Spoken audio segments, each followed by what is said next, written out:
daw guys, pag-usapan lang natin si Catherine Bernardo. Ayon kasi guys sa mga netizens at mga Katden fans, kitang-kita umano daw sa mga mata ni Catherine Bernardo at sa mga ngiti niya daw na talagang mahal niya si Alden Richard. Kitang-kita naman natin kasi guys, no? Alam naman natin kasi seryoso si Alden Richard sa kanyang panliligaw. At uling-uli siya guys ni Christy Permin ayon daw sa kanyang source na madalas daw pumunta si Alden Richard sa studio ni Catherine Bernardo at meron siyang dalang bulaklak at regalo. Grabe nga naman kasi guys dahil talagang interesado si Alden Richard at seryosong seryoso siya, 'di ba?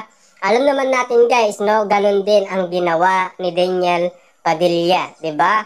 Kahit malayo umano ang bahay nila sa bahay ni Catherine Bernardo at kahit na nagko-commute pa rin si Daniel Padilla noon ay desidido siya manligaw umano kay Catherine Bernardo at sincere na sincere siya, 'di ba? At kaya naman guys pumayag si Mami Min Bernardo dahil interesado talaga guys si Daniel Padilla sa kanyang panliligaw, 'di ba? Kaya nga naman guys napasagot niya si Catherine Bernardo dahil matamis at ang pinapakita umano ni Daniel Padilla. Take note guys ha, hindi ganito dati si Daniel Padilla. Mahihain umano si Daniel Padilla. Ayon yan kay Catherine Bernardo, 'di ba?